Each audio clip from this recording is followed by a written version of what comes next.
Good morning, ladies and gentlemen. My name is David Breer, and welcome to episode 47 of the 11FS FinTech Insider Breakfast Show, brought to you by our good friends at Salesforce, who are helping businesses manage through this crisis. In this show, we bring you the best and the brightest from around the FinTech and banking landscape every single weekday, straight into your homes at 8:30 BST, here live on LinkedIn. Today, I am thrilled to be joined by Rolands Mesters, who is the CEO and co-founder at Nordigen. This morning, what we're going to be doing is talking about Latvian fintech scene, everything that's happening in the consumer lending space, and what really the future is for open banking. So good morning, Rolands. How's it going? Good morning, David. Yeah, it's going pretty good. Thank you. I mean, you're like you just said before we sort of came on air, you're literally, this is a day off. Like, I think this is the second or third person that's been so kind to come and do this when it's their day off. But thank you so much for making the time. Yeah, this is a great way to start a morning. So I just had my coffee. I'm gonna have a chat with you, and then I'm off to enjoy the lovely seaside. So it's a great day, really great day. Looking forward to it. That's pretty good. I mean, you're going to head down to the beach? That's a nice way to spend a day off, I have to say. Yeah. Heading off to see the Baltic Sea, and hopefully the weather's going to be nice. It's not going to be as nice as it is in London today, but it's still pretty nice here in Latvia today. So very much looking forward to that. Very good. Rolands, can we maybe start with a little bit of your background? Because I think actually you've got a really interesting background in terms of what you've done. And obviously tell us a little bit more about Nordigen as well. Yeah, absolutely. So I'm one of the two founders of Nordigen, and what we did about 4 or 5 years ago with my co-founder is to we looked at open banking, and we realized, well, banking is really force of nature that was about to change a lot of things in the financial industry. It was mostly what fascinated us was the applicability in the credit scoring space. But what we also saw is that many lenders and banks who tried to use open banking before for the use case of credit assessment were struggling with the data. The data is just very raw, and it comes raw, just like in your bank account. So what we did was we built a platform that helps banks, lenders, and fintechs to actually turn the raw data into actionable insights that you can use in credit decisions. And it's been a crazy journey so far. Like, we started before before open banking was a thing, and now you cannot spend a day. You started when open banking wasn't even a thing. It's a pretty good sign to go, isn't it? Like you say, because it's one of those interesting ones. I was saying this to a few people lately. You get into something before it's a thing. When it becomes a big deal, then you're ready and waiting, aren't you? Which is awesome. Yeah, it's a nice head start. So we're just so excited to be on that journey right now. And how was, I mean, everything that's happened with the pandemic, everything with COVID-19, obviously, I mean, it's affecting globally, but different areas are sort of dealing with it slightly differently. I mean, how's things been for you? Yeah, so Nordigen is based in Latvia, we have a very close connection with the Baltic states. We're also, we started in Latvia, but on the next few months we're immediately in Nordics, and thereafter we were operating in Spain and Poland, and we have clients all the way to Australia. So we really feel the pulse of the world, and as you mentioned, different regions have been affected differently. So what we've done a lot is to try and understand, well, how do we build the product now that we know that this thing is kind of like works differently in different parts of the world, and we're talking to a lot of our clients. And so one thing that we've noticed, and this is a change that we felt quite a lot, is that we used to travel a lot. Many people in the team used to travel a lot. And now that you're sort of sitting home like the rest of the world, really, you just get a lot more stuff done, and this is fascinating.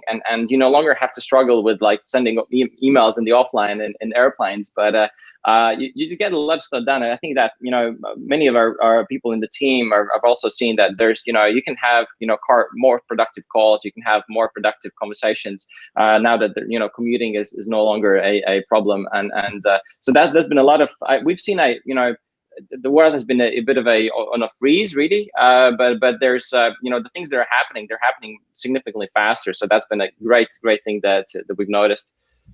Well, definitely long may that last, right? If we could both spend a little bit less time in airport lounges and flying to, or well, trying to fly to far-flung places in many instances, then that'd be good. I don't know about where your airport is, but Norwich Airport ain't so reliable, I have to say. But thank you so much for everybody who's joining us this morning. Loads and loads of people jumping in. As always, guys, we love getting questions from you. So if you've got a comment or a question for Rolands or for myself, drop it in the sidebar and we will kick that out into the questions as we go.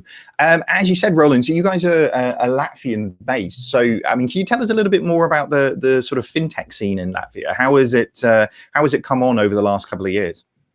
Yeah, the fintech scene in Latvia is actually pretty interesting. So the Baltic states are, they might seem very similar, but they're quite different. So you have Estonia, that's definitely the leader. Ex-Skype, there's TransferWise, there's Monese. So there's a lot of really interesting, exciting activity around payments.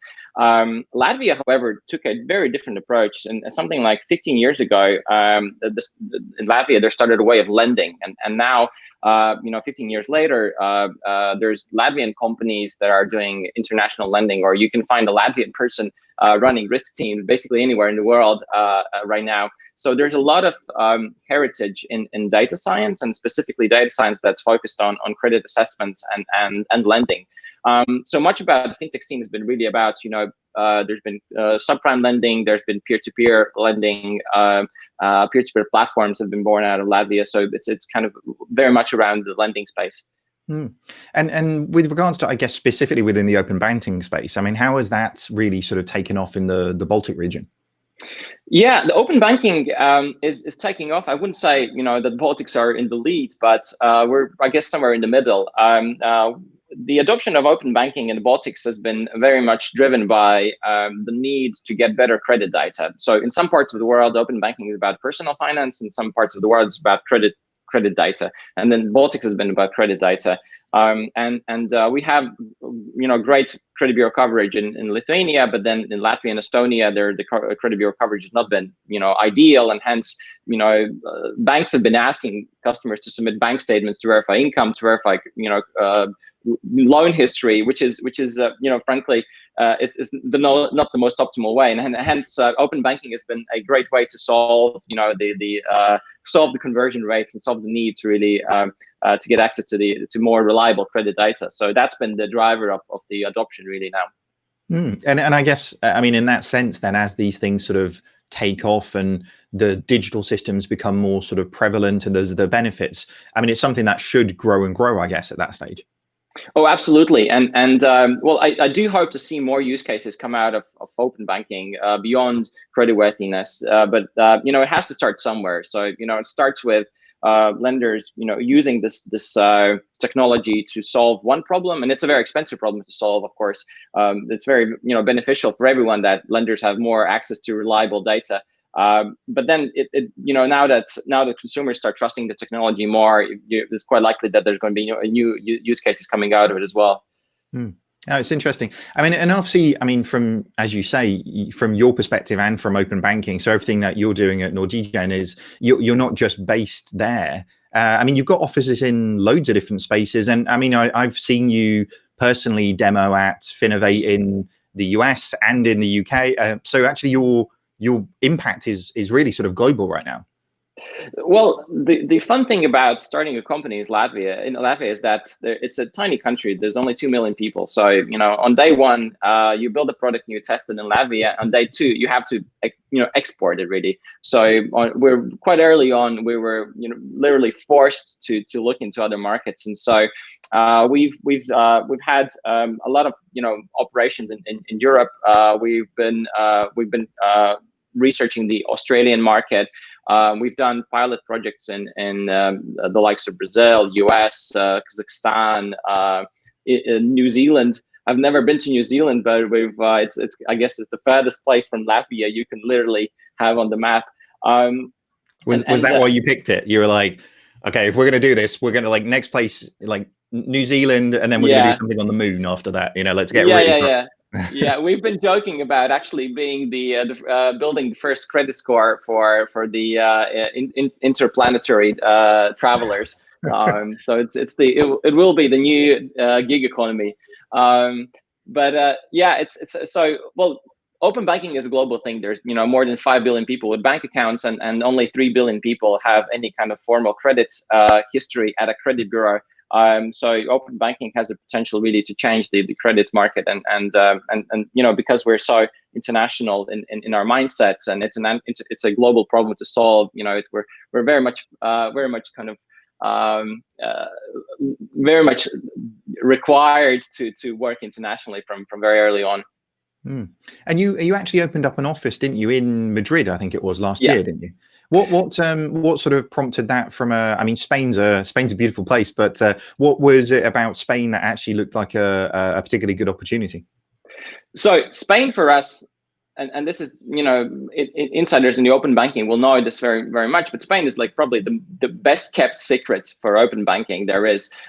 Spain was one of the early markets to start adopting open banking before it was called open banking. And the first wave of open banking arguably was in year 2000s, where, the first screen scraping companies really took off, and there was a wave of them. And Spain learned from the best of those companies and built their own system, and it was very much even driven by the banks themselves to ensure banking connectivity. And Spain also has historically struggled with reliable credit data. You have the large credit bureaus there, but they don't have 100% coverage. And so to mitigate maybe for the lack of credit bureau data, Spain very early on started adopting open banking. So open banking adoption has been really strong there, and you can see that now with so many acquisitions there and a lot of activity happening in the Spanish market. So we did, it was very much a no-brainer to go to Spain as soon as possible, and then we just followed our clients there. Do you know what, it's interesting, the sort of lineage of that was, bizarrely, I mean, BBVA played such a massive part in that in terms of really driving the agenda then, but it actually came off the back of a lot of people point to BBVA's acquisition with Simple as a failure, but it wasn't really. I mean, it didn't work out for Simple necessarily, but the people that they managed to acquire as part of that as part of that acquisition, particularly one guy, Shamir Karkal, who actually ran all of the open API program at BBVA for such a long period of time. I know he sometimes watches this show, so Shamir, if you're watching this, hello. But if you can get that talent in to really drive that agenda and work with governments, work with regulators to kind of push it forwards, really impressive things can happen. And like you say, Spain really has not only done it from the banks exposing information, but actually the use cases and the adoption has been really significant.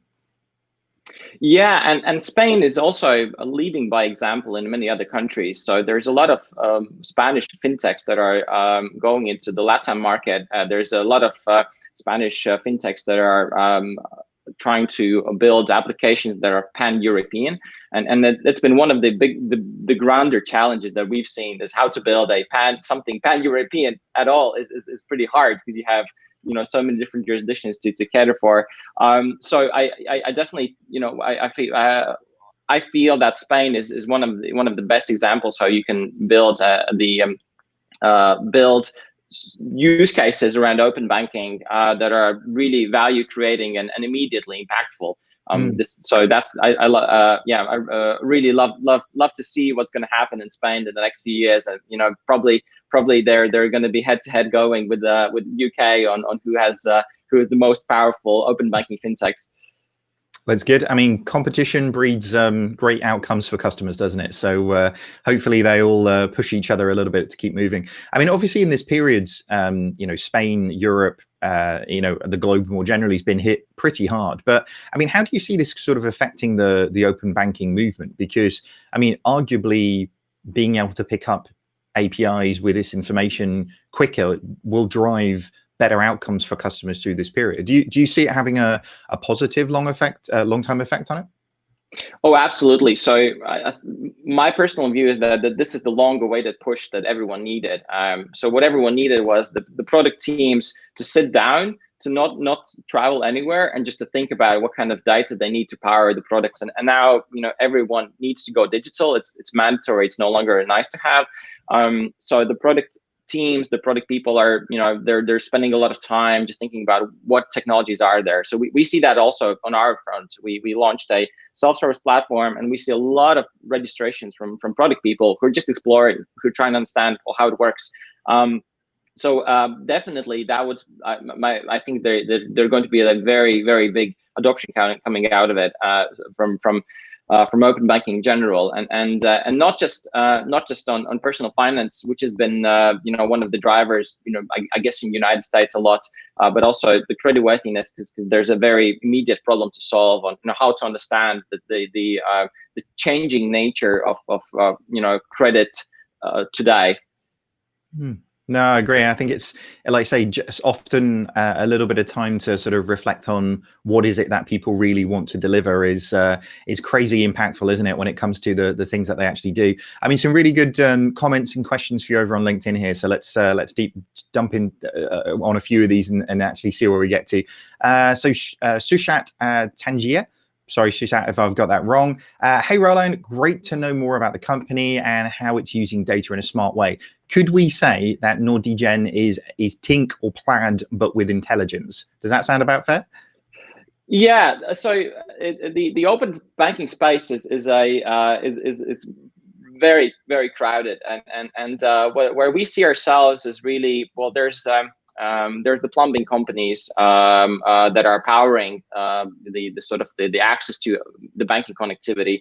We see ourselves as the value add layer on top. So we are able to provide the connectivity bits, but we rather are kind of the reason why we exist is that the data is just hard to analyze, hard to use for use cases directly. So we provide the value add layer on top.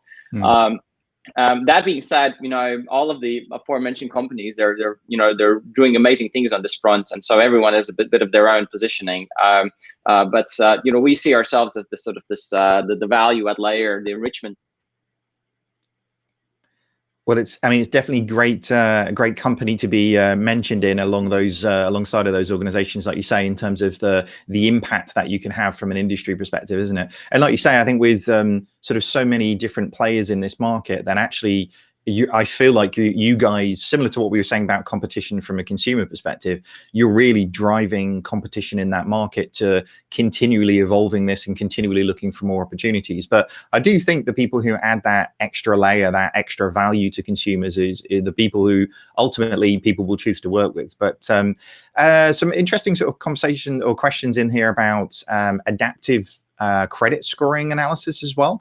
I mean, this is something that I guess from your perspective, as you say, looking at that pan-European, even bigger aspirations, I know, in terms of what you guys are trying to do. But I mean, how do you try and match that across different countries to have something that can work consistently? There's a question there from Bavian Shao.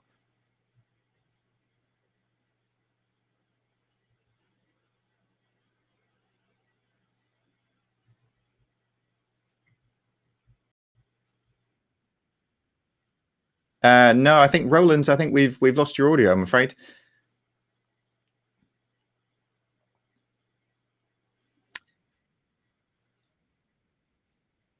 AirPods, they're always the challenge. Like Simon Taylor's always telling me to switch to Android stuff, but I'll never do it.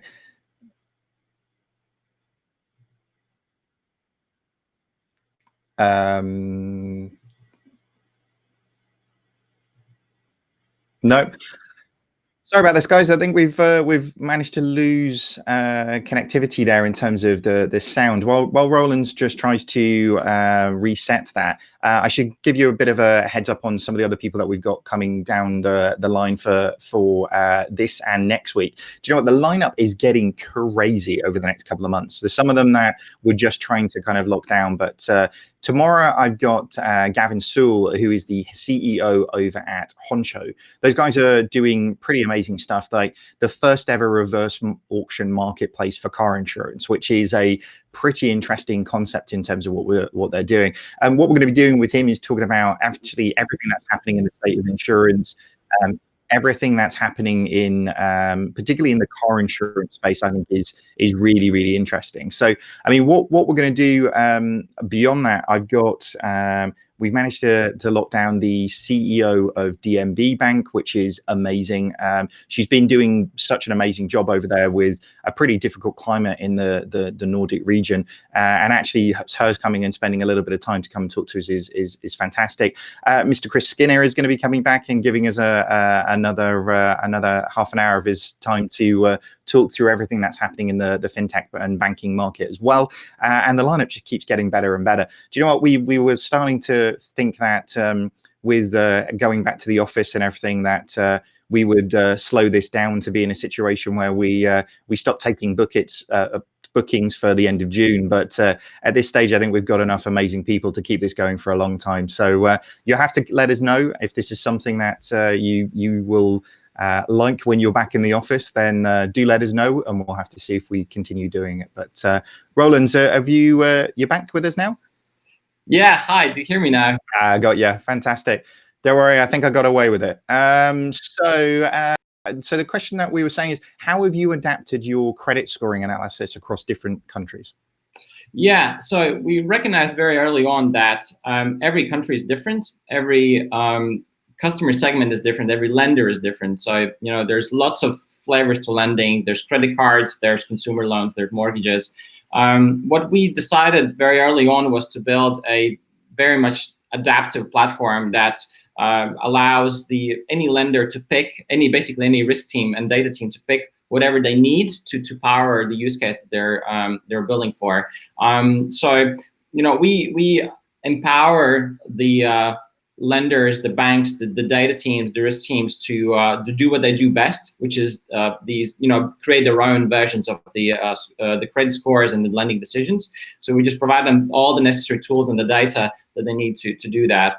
So it's very much, I would say, it's kind of like it's kind of like you walk into a shop and you can choose whatever things you want and you can stitch them together yourself. So that's kind of we look at it. Fantastic. I mean, it's a, like you say, it's a difficult thing to manage that in those areas, but giving people optionality, I think, is, like you say, is really, really critical to this. And there's been quite a few questions over on LinkedIn about, I mean, actually, how do people sign up to use the platform? You talked a little bit about a self-service platform that you've got in terms of, I guess you've got two very different types of customers, right? You've got big organizations that you work with maybe a little bit more closely on the implementation side of things, but having a self-service one means people can kind of get up and running and have a play pretty quickly, right? Yeah, that's correct. So one of the quickest ways to start with open banking is you can go to Nordigen.com and you can sign up there. In the upper right corner, there's a button that says Start Now, and you can register on the platform, and literally through the platform you can get access to banking connectivity and all the enrichment tools. It's all right there. And we're continuously improving the platform so that there's more and more stuff you can do without actually having to contact a human being. And then for the larger companies, of course, there's we're always ready to talk and engage, because every use case is very different. And for larger companies, one size fits all approach does not work really. Mm-hmm. Well, like you say, it's I mean, half the challenge in really big incumbent organizations is integrating this into something, isn't it? I mean, they've been sitting on an Aladdin's cave of data for such a long period of time, and actually being able to do something is really the challenge there. I mean, I love to read some of the blogs that you guys have put out in recent times. I think one of them, you actually said you thought account aggregation in Europe will mostly be free by 2021. I mean, that might have been put back a little bit with everything that's happened with COVID, but can we talk a little bit about that? I mean, why do you see that coming along, and I mean, how do you see it being financed? Yeah, so I actually think that COVID will probably accelerate that. So what we know is that access to account data is free in Europe. Its regulator has asked the banks to create the open APIs. The problem is that the connectivity bit is pretty hard, because you have 6,000 banks and all of them have a tiny bit different endpoints and connection bits and details. And so there for a long time it's just been there was value in someone aggregating those different kinds of APIs into one API. But there's right now a lot of competition in that front, and we've seen that over the last few years, the price for account aggregation and for access to data has been gradually decreasing. From that, our take is that, well, it's inevitable that someone is just going to figure out a way to do that very inexpensively and at scale, and provide value-add services on top, which would really finance the connectivity bit. And so, those value-add services could be anywhere from what Nordigen does, which is the data enrichment, to what other payment companies do with payment initiation, and it could be it could be that you start with the freemium model, you build traffic, you build volumes coming through your platform, and then you upsell the users with more value-adding services on top. Well, definitely. I mean, as you say, if there's this sort of competition at every layer of that stack, then you definitely can see the cost of those layers being really, really driven down, can't you? And then it, as you say, it becomes an exercise in where can you really add value to generate revenue in each of those areas, really. But I mean, that's a quite exciting point, because I mean, if you kind of take that a little bit further in terms of your thinking there, then essentially it's not just payments, is it? It's everything. At that stage, you're talking about sort of open everything, which I always sort of think if we get to that place, if open banking gets us to that world, then the people that you buy financial services from are probably not going to be financial services players in any way, shape, or form. The distribution and the manufacturing of products are going to be completely separate. Yeah, it's exciting to see how the space is changing, and arguably right now it's not that important to talk about open banking as a technology, but rather it's going to become invisible, and already in a very invisible way it has improved our daily lives. So the payments are a tiny bit faster already. Loan applications are a tiny bit easier. There's just tiny efficiencies that are there that we never noticed, and the checkouts are fast, and we get our goods, and we get access to finance whenever we need it. So for the regular user, really, open banking is sort of they're not even supposed to know that it's there. All they have to know that it works, and it's secure, and the experiences are great. So it's quite likely that whoever you buy the solutions from might not be financial institutions, because they don't have to be, because the financial institutions are also just intermediaries that help to sort of they have their own technology that they provide. Very, very true. All right. Well, Rolands, we better let you go. I mean, everybody else has got meetings to go to, but you've got a beach to get to, my friend. So it's far, far, far more important for you to get on. So thank you so much for joining us this morning. Rolands, where can people find a little bit more about you and the company? Yeah, you can visit Nordigen.com to learn more about what we do, and you can reach out to me on LinkedIn. That's the medium that I use the most often. So feel free to connect, and then we can definitely talk. Fantastic. Well, thank you again for coming on. Thank you so much, David. Have a good day. You too. All right. Well, tomorrow, guys, what we're going to be doing, we're going to be joined by Gavin Sewell, who is the CEO over at Honcho. As I said earlier on, doing super interesting things in the insurance space, particularly in the car insurance space. So tune in, same time, same place tomorrow, and stay safe over the day, and we will see you then. Thank you very much, guys. Goodbye.